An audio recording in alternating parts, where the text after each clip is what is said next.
কাল রাতে রান্নাঘরে যা ঘটেছে তা আমি কখনো ভাবতেও পারিনি। আমি রাত ৯টার দিকে রান্নাঘরে গিয়েছিলাম পরের দিনের জন্য আলু কুটতে। ছেলে তখন পড়াশোনা করছিল। হঠাৎ সে রান্নাঘরে এসে আমার পেছনে দাঁড়াল। বলল, মা, আমি পানি খেতে এসেছি। পানি খেয়ে যেতে যেতে হঠাৎ থেমে গেল। মা, তুমি এত রাতে কাজ করো কেন?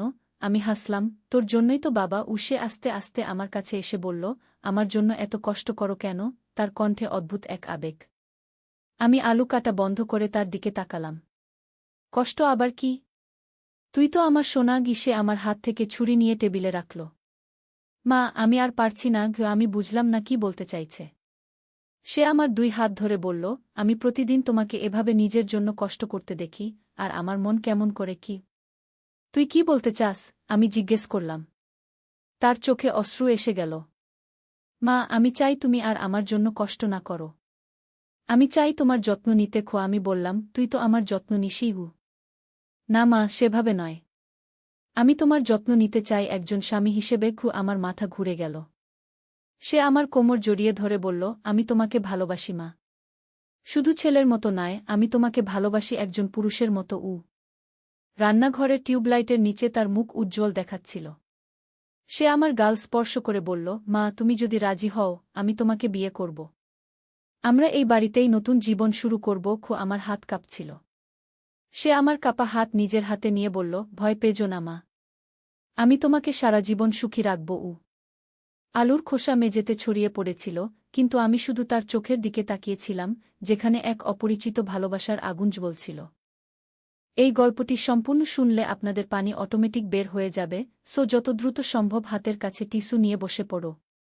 বিছানার চাদর যেন নষ্ট না হয় সেটা সম্পূর্ণ খেয়াল রাখার অনুরোধ জানিয়ে গল্পটি এখন শুরু করব।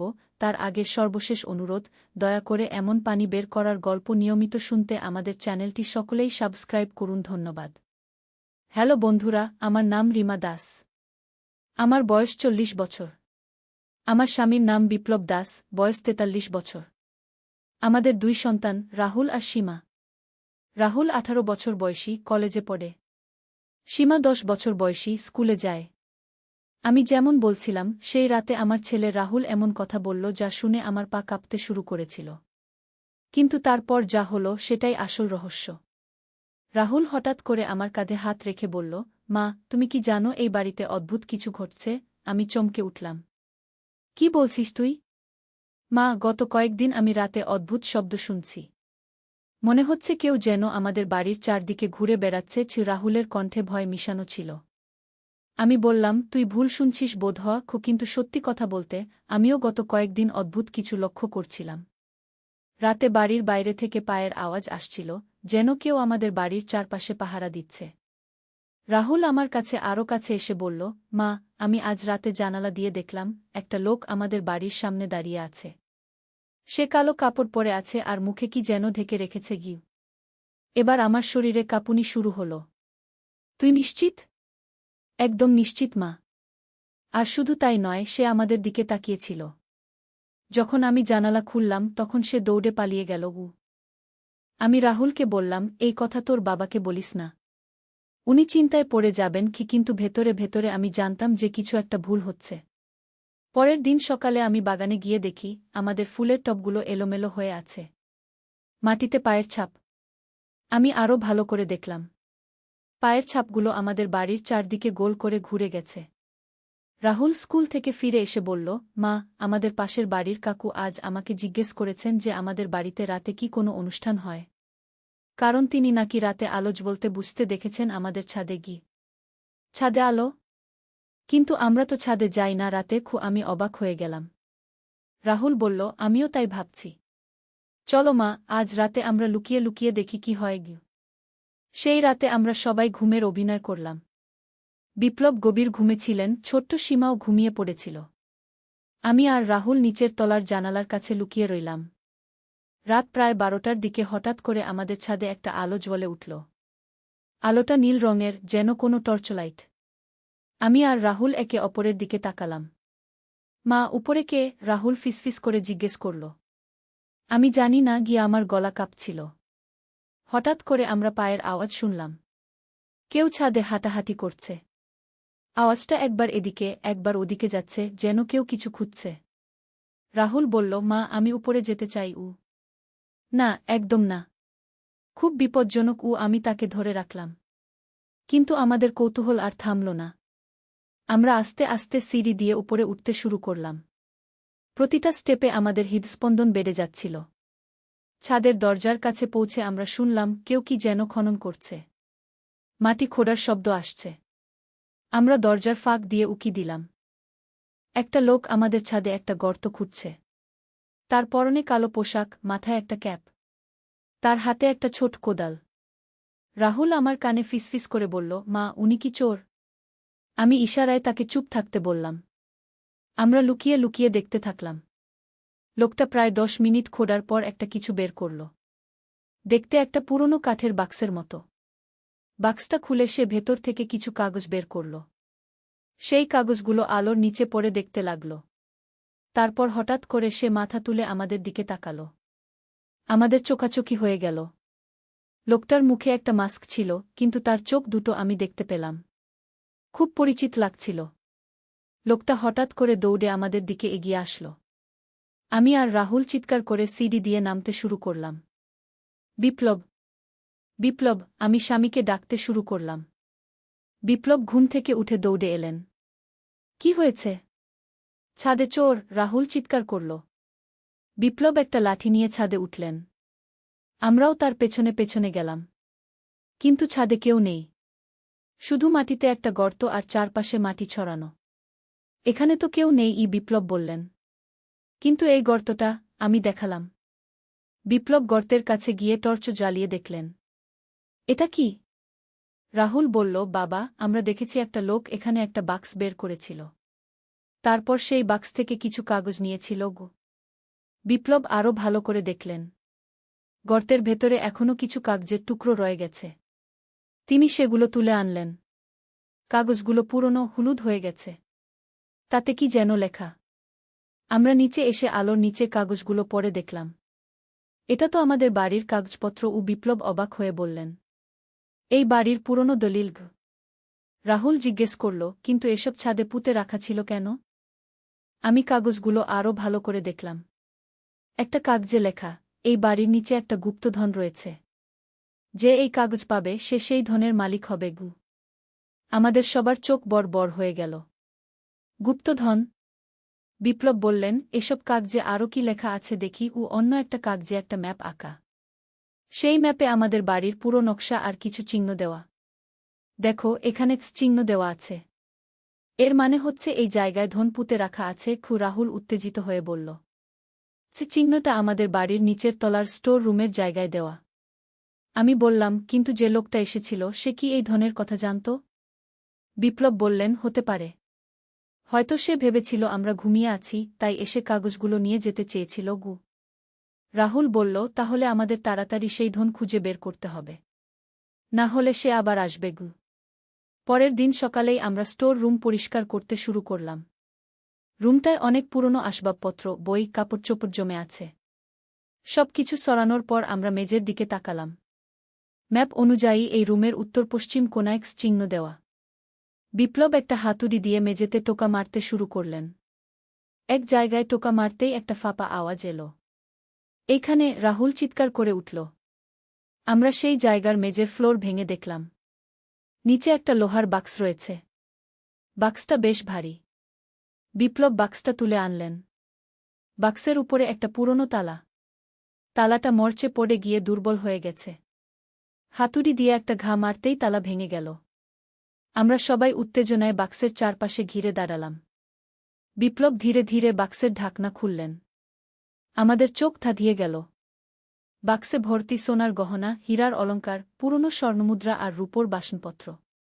এত ধন! আমি অবাক হয়ে বললাম। রাহুল হাত বাড়িয়ে একটা সোনার হার তুলে নিল। মা, এটা দেখো কত সুন্দর। বিপ্লব একটা কাগজ দেখলেন যেটা সবার উপরে রাখা ছিল। কাগজে লেখা, এই ধন আমার পূর্বপুরুষেরা রেখে গেছেন। যে কেউ এই বাড়িতে বাস করবে, এই ধন তার। আমি বললাম, মানে এই ধন এখন আমাদের? বিপ্লব বললেন, মনে হচ্ছে তাই। কিন্তু আমাদের আনন্দ বেশিক্ষণ স্থায়ী হল না। হঠাৎ করে আমরা দরজায় টোকার শব্দ শুনলাম। রাহুল দৌড়ে গিয়ে দেখল। ফিরে এসে বলল, মা, বাইরে পুলিশ এসেছে গি। আমাদের মন খারাপ হয়ে গেল। পুলিশ? কেন? বিপ্লব দরজা খুললেন। দুইজন পুলিশ অফিসার ভেতরে এলেন। আপনারা এই বাড়ির মালিক? একজন অফিসার জিজ্ঞেস করলেন। জি হ্যাঁ, বিপ্লব উত্তর দিলেন। আমরা একটা অভিযোগ পেয়েছি যে এই বাড়িতে চুরির মাল লুকানো আছে, অন্য অফিসার বললেন। আমি বিপ্লবের দিকে তাকালাম। আমরা কি অপরাধী হয়ে গেলাম? আমরা তো কোনো চুরি করিনি, আমি বললাম। আমরা জানি। কিন্তু কেউ একজন অভিযোগ দিয়েছে যে আপনাদের বাড়িতে চোরাই সোনাদানা লুকানো আছে, প্রথম অফিসার বললেন। রাহুল চুপ করে দাঁড়িয়ে রইল। আমি বুঝলাম সেই রাতের লোকটাই পুলিশকে খবর দিয়েছে। অফিসাররা পুরো বাড়ি তল্লাশি করলেন। স্টোর রুমে এসে তারা সেই বাক্স দেখলেন। এটা কি? তারা জিজ্ঞেস করলেন। বিপ্লব সব কিছু খুলে বললেন। আমরা সেই রাতের ঘটনা, কাগজপত্র পাওয়া, ম্যাপ খুঁজে পেয়ে ধন বের করার পুরো কাহিনী বললাম। অফিসাররা কাগজপত্রগুলো পরীক্ষা করলেন। ম্যাপ দেখলেন। একজন অফিসার বললেন, এই লোক আপনাদের বাড়ির আগের মালিকের আত্মীয়। সে ভেবেছিল এই ধন তার পাওনা। কিন্তু আইনত এটা আপনাদের, কারণ আপনারা এই বাড়ির বর্তমান মালিক। লোকটাকে গ্রেফতার করা হল। আর আমরা নিশ্চিন্ত হয়ে আমাদের খুঁজে পাওয়া ধন নিয়ে ভাবতে শুরু করলাম। বিপ্লব বললেন, এত টাকা আমাদের কি করে খরচ করা উচিত? আল্লাহর রহমতে পথ খোঁজা। প্রথম অধ্যায়, অন্ধকারের দিন। রাসেল নামের একটি ছেলে ছিল। বয়স তার মাত্র 25 বছর। ঢাকা শহরের একটা ছোট্ট বস্তিতে তার মা আর ছোট বোনকে নিয়ে থাকত। বাবা মারা গিয়েছিল যখন রাসেলের বয়স মাত্র 15। সেই থেকে পরিবারের একমাত্র উপার্জনকারী ছিল রাসেল। রাসেল প্রতিদিন ভোর 5টায় উঠত। ফজরের নামাজ পড়ে বাজারে সবজি বিক্রি করত। দুপুরে একটু বিশ্রাম নিয়ে বিকেলে একটা দোকানে কাজ করত। রাতে বাড়ি ফিরে মাগরিবের নামাজ পড়ে মাকে সাহায্য করত। এভাবেই কেটে যাচ্ছিল তার দিনগুলো। একদিন সকালে যখন রাসেল বাজারে যাওয়ার জন্য প্রস্তুত হচ্ছিল, তখন তার মা ডাকল। রাসেল, একটু এদিকে আয়। রাসেল মায়ের কাছে গেল। মা তার হাত ধরে বসিয়ে দিল। বেটা, তোর বাবা মারা যাওয়ার পর থেকে তুই আমাদের দেখাশোনা করছিস। আল্লাহ তোকে বরকত দিয়েছেন। কিন্তু আমি চাই তুই একটু বেশি পড়াশোনা কর। বিশ্ববিদ্যালয়ে ভর্তি হোক। আম্মা, আমি এখন কিভাবে পড়াশোনা করব? আমাদের তো খরচ চালানোই কষ্ট। মা মিষ্টি হেসে বলল, আল্লাহ যদি চান তাহলে সব পথ খুলে দেবেন। তুই চেষ্টা কর। আমি আর তোর বোন কম খেয়ে হলেও তোর পড়ার খরচ জোগাড় করব। রাসেল মায়ের কথায় খুব আবেগপ্রবণ হয়ে পড়ল। সে জানত মা কত কষ্ট করে তার জন্য এই কথাগুলো বলছে। সেই দিন থেকে রাসেল মনে মনে আল্লাহর কাছে দোয়া করতে লাগল। হে আল্লাহ, আপনি আমাকে পথ দেখান। আমি কি করব? দ্বিতীয় অধ্যায়, প্রথম পদক্ষেপ। কয়েকদিন পর রাসেল তার এক বন্ধু করিমের সাথে দেখা করল। করিম বিশ্ববিদ্যালয়ে পড়ত। করিম ভাই, আমি বিশ্ববিদ্যালয়ে ভর্তি হতে চাই। কিন্তু আমার অবস্থা তো জানেনই কি। করিম বলল, রাসেল, তুই যদি সত্যিই চাস তাহলে উপায় আছে। সান্ধ্যকালীন কোর্স আছে। সেখানে ভর্তি হতে পারিস। আর বৃত্তির জন্য আবেদন করতে পারিস। রাসেল খুব আশান্বিত হল। সে জানত এটা খুব কঠিন হবে, কিন্তু সে চেষ্টা করতে চাইল। পরের দিন জুমার নামাজের পর রাসেল খুতবা শুনল। ইমাম সাহেব বলছিলেন, আল্লাহ তায়ালা বলেছেন, যে ব্যক্তি আল্লাহকে ভয় করে, আল্লাহ তার জন্য পথ বের করে দেন এবং তাকে এমন জায়গা থেকে রিজিক দেন যেখান থেকে সে কল্পনাও করতে পারে না। এই কথাগুলো শুনে রাসেলের মনে আরও বেশি সাহস এল। সে মনে মনে বলল, আল্লাহ, আমি আপনার উপর ভরসা রাখছি। সেই সপ্তাহেই রাসেল ভর্তির ফর্ম সংগ্রহ করল। রাতে কাজ শেষে বাড়িতে এসে পড়াশোনা করতে লাগল।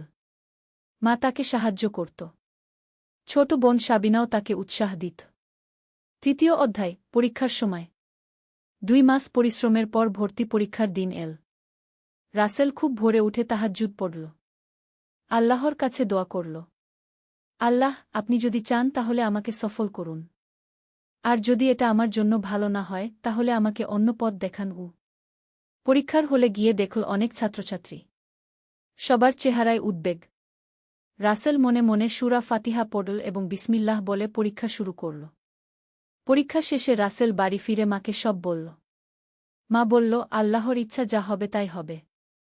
আমরা শুধু চেষ্টা করতে পারি। ফলাফলের অপেক্ষায় ছিল রাসেল। এই সময়ে সে আরও বেশি নামাজ কালাম পড়তে লাগল। প্রতিদিন ফজরের পর কুরআন তেলাওয়াত করত। এক সপ্তাহ পর ফলাফল বের হল।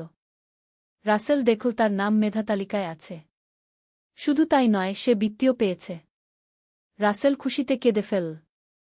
মাকে খবর দিতেই মা আল্লাহর শুকরিয়া আদায় করল। চতুর্থ অধ্যায়, নতুন চ্যালেঞ্জ। বিশ্ববিদ্যালয়ে ভর্তি হওয়ার পর রাসেলের জীবনে নতুন চ্যালেঞ্জ এল। সকালে সবজি বিক্রি করত, বিকেলে ক্লাস করত, রাতে পড়াশোনা করত। খুবই কষ্টকর ছিল। কিন্তু রাসেল হাল ছাড়ল না। সে জানত আল্লাহ তাকে এই পথ দেখিয়েছেন কোনো কারণে। ক্লাসে রাসেল একটি মেধাবী ছেলে ছিল। তার শিক্ষকেরা তাকে পছন্দ করত। একদিন তার ইসলামের ইতিহাস বিষয়ের শিক্ষক জনাব আহমেদ সাহেব তাকে ডাকল। রাসেল, তুমি খুব ভালো ছাত্র। আমি তোমাকে একটা কাজের সুযোগ দিতে চাই। আমার একটা গবেষণা প্রকল্প আছে। তুমি সন্ধ্যায় আমার সাহায্য করতে পার। এতে তোমার কিছু টাকাও হবে। রাসেল খুব খুশি হল। এই কাজ পেলে তার পড়াশোনার খরচ আরও ভালোভাবে চালানো যাবে। কিন্তু একটা সমস্যা ছিল। এই কাজ করলে তাকে বিকেলের দোকানের কাজ ছাড়তে হবে। সেই আয় কমে যাবে। রাসেল বাড়িতে এসে মার সাথে কথা বলল। মা বলল, বেটা, আল্লাহ যখন একটা দরজা বন্ধ করেন তখন অন্য দরজা খুলে দেন। তুই নতুন কাজটা নে কি? পঞ্চম অধ্যায়, জ্ঞানের পথে। রাসেল শিক্ষকের সাথে গবেষণার কাজ শুরু করল। কাজটি ছিল ইসলামিক ইতিহাস নিয়ে। রাসেল প্রতিদিন নতুন নতুন বিষয় শিখত। একদিন আহমেদ সাহেব বলল, রাসেল, তুমি জান উমর ইবনে আব্দুল আজিজ এর গল্প? জি না স্যার। তিনি ছিলেন উমাইয়া খলিফাদের মধ্যে সবচেয়ে ন্যায়পরায়ণ। তিনি যখন খলিফা হলেন তখন তিনি সব বিলাসিতা ত্যাগ করে সাধারণ মানুষের মতো জীবন যাপন করতেন। তার স্ত্রী একদিন বলেছিল, আপনি খলিফা হওয়ার পর থেকে এত সাদামাটা হয়ে গেলেন কেন? উমর বলেছিলেন, আমি যদি সাধারণ মানুষের কষ্ট না বুঝি তাহলে তাদের ন্যায্য অধিকার দিতে পারব কিভাবে? এই গল্প শুনে রাসেলের মন ছুঁয়ে গেল। সে বুঝতে পারল যে আল্লাহ তাকে কষ্টের মধ্য দিয়ে পরীক্ষা নিচ্ছেন যাতে সে মানুষের কষ্ট বুঝতে পারে। ষষ্ঠ অধ্যায়, দানের শিক্ষা। রাসেলের আর্থিক অবস্থা একটু ভালো হচ্ছিল। বৃত্তি আর গবেষণার কাজের টাকা দিয়ে পরিবারের খরচ চলে যাচ্ছিল। একদিন জুমার নামাজের পর মসজিদে একটি ঘোষণা দেওয়া হল। আমাদের এলাকার একটি পরিবার খুব কষ্টে আছে। বাবা অসুস্থ, কাজ করতে পারছে না। 3টি ছোট সন্তান। কেউ যদি সাহায্য করতে পারেন। রাসেল শুনে মনে মনে ভাবল, তার নিজের অবস্থাই তো খুব ভালো না। কিন্তু মনে পড়ল একটি হাদিস, সেই ব্যক্তি প্রকৃত মুমিন নয় যে নিজে পেট ভরে খায় আর তার প্রতিবেশী ক্ষুধার্ত থাকে। রাসেল সিদ্ধান্ত নিল। বাড়িতে গিয়ে মার সাথে কথা বলল। আম্মা, আমি ওই পরিবারটিকে কিছু সাহায্য করতে চাই। মা বলল, কিন্তু আমাদেরই তো খুব কম। আম্মা, আল্লাহ বলেছেন যে তোমরা যা ভালোবাস তা থেকে ব্যয় না করা পর্যন্ত তোমরা সত্যিকারের নেকি পাবে না। আমরা এক সপ্তাহ একটু কম খেলেই হবে। মা রাসেলের কথায় খুশি হল। তারা সেই পরিবারের জন্য কিছু চাল, ডাল আর সবজি নিয়ে গেল। পরিবারের বাবা কাঁদতে কাঁদতে বলল, আল্লাহ আপনাদের মঙ্গল করুন। এর কিছুদিন পর একটি আশ্চর্য ঘটনা ঘটল। শিক্ষক আহমেদ সাহেব রাসেলকে বলল যে তার গবেষণা কাজ এত ভাল হয়েছে যে বিশ্ববিদ্যালয় তাকে অতিরিক্ত বৃত্তি দিচ্ছে। রাসেল বুঝতে পারল আল্লাহর কথা সত্য। তোমরা আল্লাহর পথে যা খরচ কর, আল্লাহ তার চেয়ে বেশি দেন। সপ্তম অধ্যায়, সাফল্যের পথে। দ্বিতীয় বর্ষে রাসেল ক্লাসে প্রথম স্থান অধিকার করল। তার সব শিক্ষক তার প্রশংসা করত। একদিন রাসেলের এক সহপাঠী আরিফ এসে বলল, রাসেল ভাই, আমি খুব সমস্যায় আছি। আমার ইংরেজি খুব দুর্বল। আপনি কি আমাকে একটু সাহায্য করতে পারবেন? রাসেল ভাবল, তার তো নিজেরই অনেক কাজ। কিন্তু তারপর মনে পড়ল রাসূল এর একটি হাদিস, সবচেয়ে ভালো মানুষ সে যে মানুষের উপকার করে। রাসেল আরিফকে সাহায্য করতে রাজি হল। প্রতিদিন ক্লাসের পর একটু সময় দিত তাকে।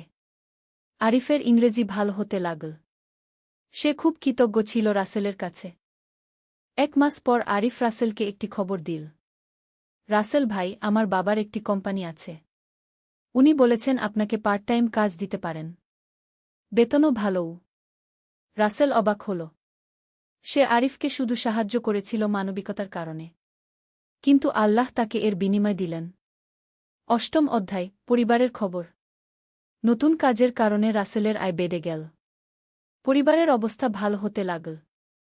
ছোট বোন সাবিনাও স্কুলে ভালো করছিল। একদিন মা রাসেলকে ডেকে বলল, রাসেল, তোর বিয়ের কথা ভাবতে হবে গু। রাসেল বলল, আম্মা, আমি এখনও পড়াশোনা শেষ করিনি গি। হ্যাঁ, তা ঠিক। কিন্তু একটা ভালো মেয়ে দেখলে রেখে দেওয়া যায়। আমাদের পাড়ার রহিম চাচার মেয়ে ফাতিমা খুব ভালো মেয়ে। পড়াশোনাও করে কি। রাসেল জানত ফাতিমাকে। সে একটি ভালো মেয়ে ছিল। দিনদার পরিবারের মেয়ে। নিজেও নামাজ কালাম করত। রাসেল বলল, আম্মা, আমি ইস্তেখারা করে দেখি গু। রাসেল 2 দিন ইস্তেখারা করল। তার মন ভাল লাগছিল এই বিয়ের কথা ভেবে। মা রহিম চাচার বাড়িতে গিয়ে কথা বলল। তারাও রাজি হল। নবম অধ্যায়, বিবাহের প্রস্তুতি। বিবাহের প্রস্তুতি শুরু হল। রাসেল চাইল খুব সাদামাটা অনুষ্ঠান করতে।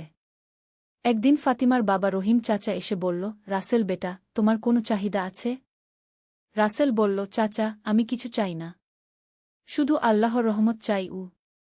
রহিম চাচা বলল, ভালো কথা। কিন্তু তুমি যেটা কর সেটা খুবই কষ্টের। তুমি কি মনে কর ফাতিমা এই কষ্ট সহ্য করতে পারবে? রাসেল বলল, চাচা, আমি ফাতিমার সাথে কথা বলবো। যদি সে রাজি থাকে তাহলে ঠিক আছে গিউ। পরদিন রাসেল ফাতিমার সাথে পরিবারের উপস্থিতিতে কথা বলল। ফাতিমা, আমি এখনও ছাত্র। আমাদের সংসারে অনেক কষ্ট হবে। তুমি কি এই কষ্ট নিতে পারবে? ফাতিমা মিষ্টি হেসে বলল, রাসেল ভাই, আল্লাহ যদি চান তাহলে সব কষ্ট সহজ হয়ে যাবে। আর মুমিনের জীবনে কিছু কষ্ট তো থাকবেই গু। রাসেল খুব খুশি হল। সে বুঝতে পারল ফাতিমা একটি বুদ্ধিমতী এবং ধৈর্যশীল মেয়ে। দশম অধ্যায়, বিবাহ। খুব সাদামাটাভাবে রাসেল আর ফাতিমার বিবাহ হল। মসজিদে আকদ হল। বাড়িতে ছোট্ট একটা অনুষ্ঠান। বিবাহের পর রাসেলের জীবনে অনেক পরিবর্তন এল। ফাতিমা খুব ভালো একটি স্ত্রী ছিল। সে রাসেলকে পড়াশোনায় সাহায্য করত। ঘরের কাজও সামলাত। ফাতিমা নিজেও পড়াশোনা চালিয়ে যেত। সে BA পাস করে একটা চাকরির চেষ্টা করছিল। একদিন ফাতিমা রাসেলকে বলল, আমি একটা প্রাইভেট স্কুলে চাকরি পেয়েছি। এতে আমাদের আয় বেড়ে যাবে গু। রাসেল খুব খুশি হল। সে বুঝতে পারল আল্লাহ তাদের জন্য কত ভালো একটা পথ তৈরি করেছেন। একাদশ অধ্যায়, সামাজিক কাজ। রাসেল আর ফাতিমার আর্থিক অবস্থা উন্নতি হচ্ছিল। তারা ঠিক করল কিছু সামাজিক কাজ করবে। তারা প্রতি মাসে এলাকার গরিব পরিবারগুলোকে সাহায্য করত। এতিম বাচ্চাদের পড়ার খরচ দিত। একদিন রাসেল দেখল পাড়ার একটি বাচ্চা আব্দুর রহমান স্কুলে যায় না। রাসেল তার বাবার সাথে কথা বলল। ভাই, আব্দুর রহমান স্কুলে যায় না কেন? বাচ্চার বাবা বলল, ভাই, আমার তো স্কুলের খরচ দেওয়ার সামর্থ্য নেই গিউ। রাসেল বলল, আপনি চিন্তা করবেন না। আমি তার পড়ার খরচ দেব। এভাবে রাসেল বেশ কয়েকটি বাচ্চার পড়াশোনার দায়িত্ব নিল। দ্বাদশ অধ্যায়, গ্র্যাজুয়েশন। 3 বছর পরিশ্রমের পর রাসেল গ্র্যাজুয়েশন সম্পন্ন করল। সে তার ব্যাচে 3য় স্থান অধিকার করল। স্নাতক হওয়ার পর রাসেল একটা ভালো চাকরি পেল। একটা বেসরকারি সংস্থায় প্রোগ্রাম অফিসার হিসেবে। প্রথম বেতন পাওয়ার দিন রাসেল মায়ের পায়ে হাত দিয়ে সালাম করল। আম্মা, আল্লাহর রহমতে আজ আমি সফল হয়েছি। এটা সব আপনার দোয়ার বরকত। মা কেঁদে ফেল। আল্লাহ তোকে আরও বরকত দিন গু। রাসেল তার প্রথম বেতনের অনেকটা টাকা দিয়ে মাকে একটা সোনার আংটি কিনে দিল। বাকি টাকা দিয়ে এলাকার গরিব পরিবারগুলোকে সাহায্য করল। ত্রয়োদশ অধ্যায়, সন্তানের আগমন। বিয়ের 2 বছর পর ফাতিমা গর্ভবতী হল। রাসেল খুব খুশি হল। সে আল্লাহর কাছে দোয়া করত যেন সন্তান নেক হয়। একদিন রাত 2টার সময় ফাতিমার প্রসব ব্যথা উঠল। রাসেল তাড়াতাড়ি হাসপাতালে নিয়ে গেল। কয়েক ঘণ্টা পর একটি সুস্থ ছেলে সন্তানের জন্ম হল। রাসেল খুশিতে আল্লাহর শুকরিয়া আদায় করল। তারা ছেলের নাম রাখল ইউসুফ। ইউসুফ খুব সুন্দর একটি বাচ্চা ছিল। রাসেল প্রতিদিন তার কানে আজান দিত। কুরআনের আয়াত পড়ে শোনাত। চতুর্দশ অধ্যায়, নতুন পরিকল্পনা। ইউসুফের জন্মের পর রাসেল আর ফাতিমা ভাবতে লাগল কিভাবে তাদের ছেলেকে একটি ভালো মুসলমান হিসেবে গড়ে তুলবে। রাসেল বলল, ফাতিমা, আমি চাই আমাদের ইউসুফ যেন ছোটবেলা থেকেই ইসলামী শিক্ষা পায়। আমরা তাকে হাফেজ বানাবো। ফাতিমা বলল, হ্যাঁ, এটা খুব ভালো পরিকল্পনা। আর আমি চাই সে যেন দুনিয়ার শিক্ষাও ভালো করে নেয় গু। তারা সিদ্ধান্ত নিল ইউসুফ একটু বড় হলে তাকে একটি ভালো ইসলামী স্কুলে ভর্তি করাবে। এদিকে রাসেলের কাজেও উন্নতি হচ্ছিল। তার বস তাকে খুব পছন্দ করত। কারণ রাসেল খুব সৎ এবং পরিশ্রমী ছিল। একদিন রাসেলের বস মিস্টার করিম তাকে ডাকল। রাসেল, আমি তোমাকে একটা নতুন প্রকল্পের দায়িত্ব দিতে চাই। এটা গ্রামাঞ্চলের উন্নয়নের জন্য। তুমি কি আগ্রহী? রাসেল বলল, জি স্যার, আমি আগ্রহী গো। তাহলে তোমাকে একটা গ্রামে গিয়ে কাজ করতে হবে। সেখানে স্কুল বানানো, স্বাস্থ্যসেবা দেওয়া এসব। রাসেল ভাবল, এটা তো খুব ভালো একটা কাজ। মানুষের সেবা করার সুযোগ। ৫০ অধ্যায়, গ্রামের কাজ। রাসেল পটুয়াখালীর একটা গ্রামে গেল কাজ করতে। গ্রামের নাম ছিল সুন্দরপুর। খুব সুন্দর একটা গ্রাম, কিন্তু অনেক সমস্যা ছিল। গ্রামে পৌঁছে রাসেল দেখল এখানে কোনো উন্নত স্কুল নেই। স্বাস্থ্যকেন্দ্রও নেই। রাস্তাঘাট খারাপ। রাসেল প্রথমে গ্রামের মানুষদের সাথে কথা বলল। তাদের সমস্যাগুলো বুঝতে চেষ্টা করল। গ্রামের প্রধান হাজী সাহেব বলল, বেটা, আমাদের অনেক সমস্যা। বাচ্চাদের পড়াশোনার জন্য শহরে পাঠাতে হয়। আর অসুখ বিসুখ হলে অনেক দূরে যেতে হয় গিয়ে। রাসেল বলল, হাজী সাহেব, আমরা ইনশাআল্লাহ এসব সমস্যার সমাধান করব। কিন্তু আপনাদের সবার সাহায্য লাগবে গু। রাসেল প্রথমে একটা প্রাথমিক স্কুল প্রতিষ্ঠার কাজ শুরু করল। গ্রামের মানুষদের সাথে নিয়ে একটা জায়গা ঠিক করল। কাজ শুরু করার আগে রাসেল একটা জামাতে নামাজ পড়ে আল্লাহর কাছে দোয়া করল। আল্লাহ, আপনি এই কাজে আমাদের সাহায্য করুন গো। ৬০ অধ্যায়, বাধা বিপত্তি। স্কুল বানানোর কাজ শুরু হল।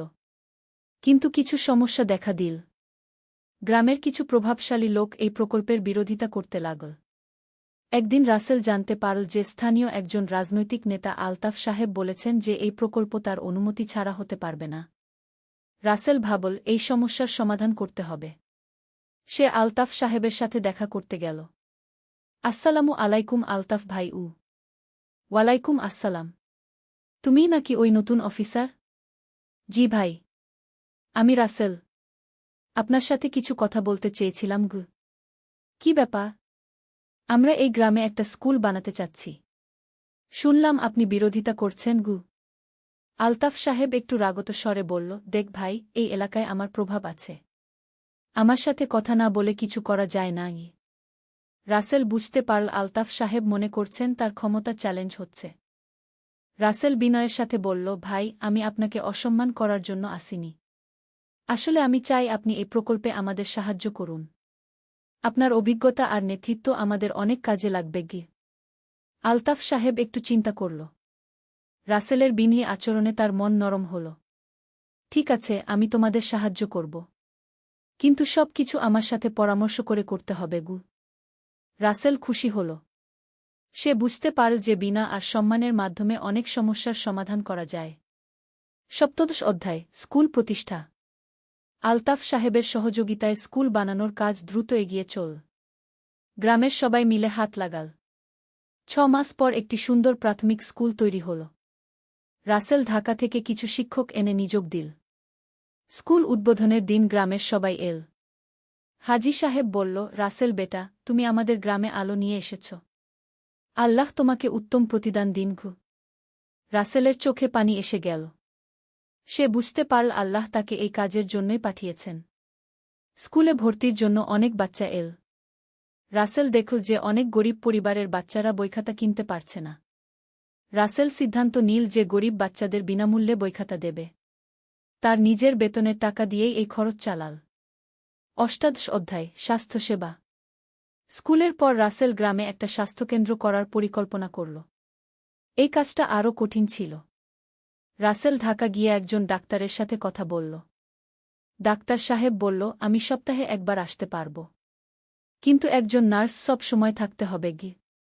রাসেল গ্রামে ফিরে এসে সবার সাথে কথা বলল। গ্রামেই একটি মেয়ে ছিল সালমা, যে নার্সিং ট্রেনিং নিয়েছিল কিন্তু কাজ পাচ্ছিল না। রাসেল সালমার বাবার সাথে কথা বলল।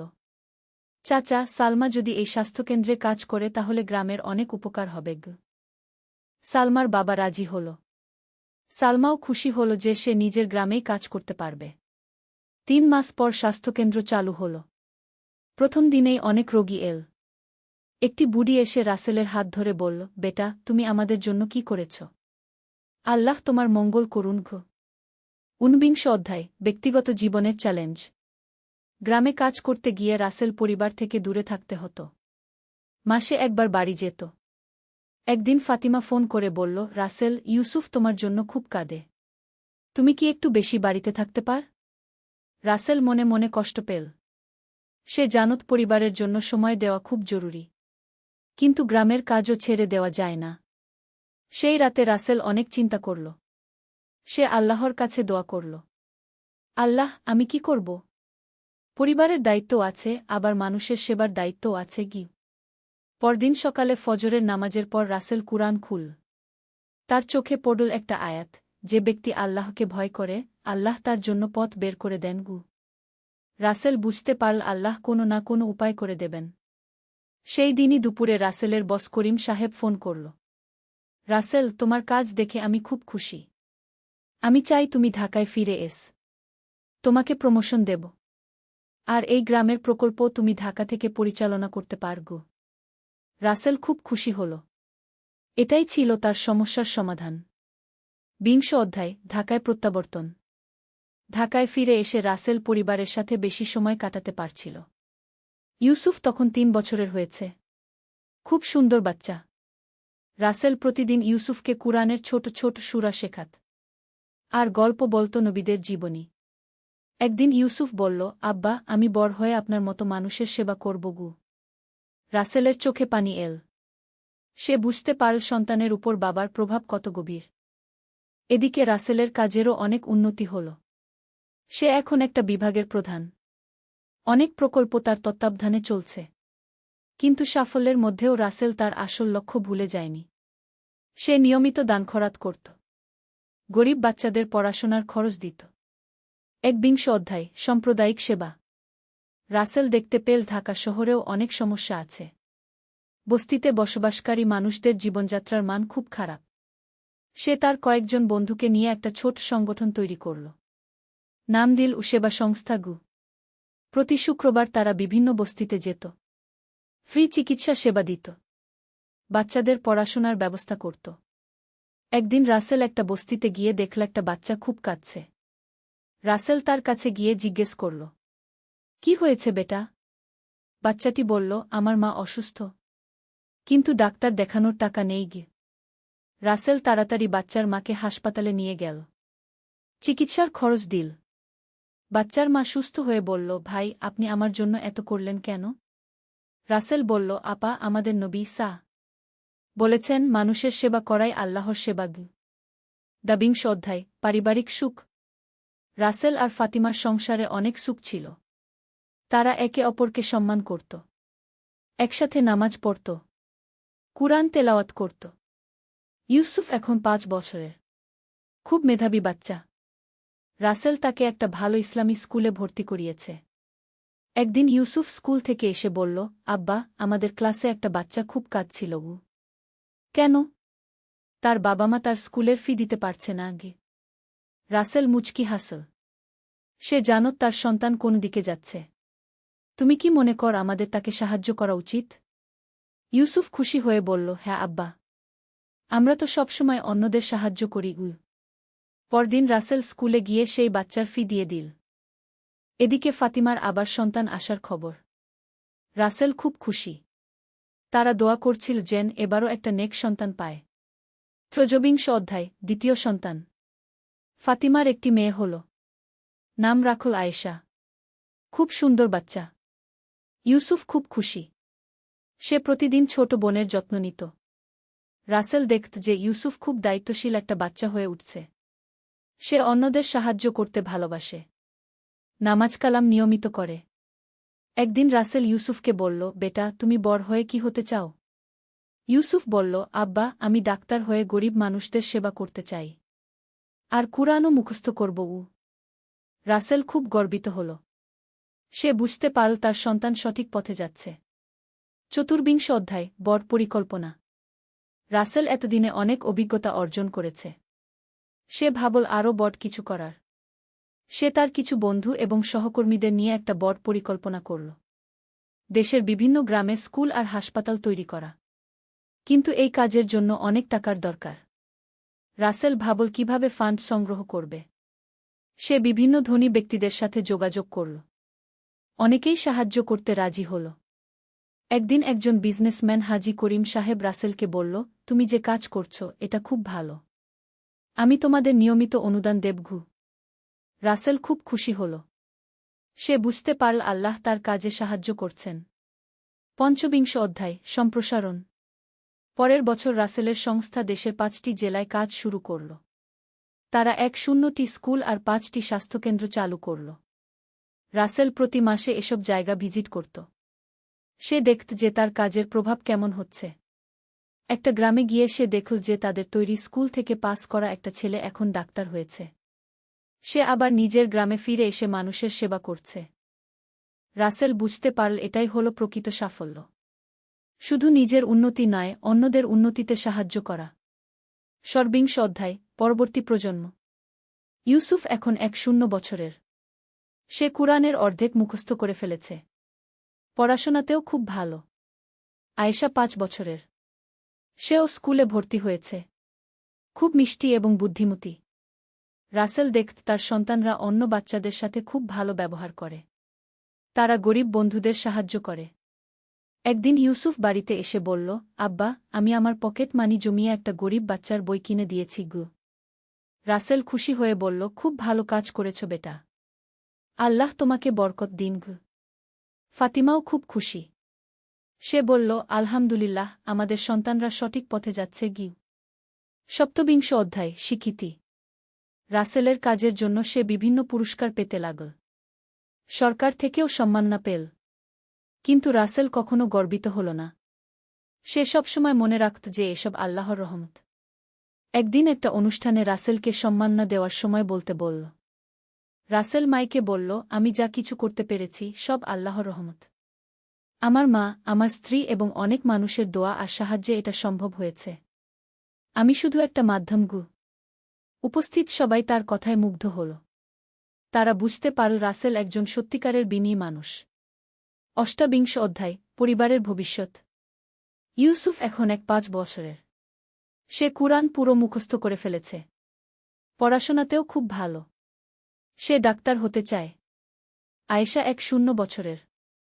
সেও কুরআন মুখস্থ করছে। আর ইঞ্জিনিয়ার হতে চায়।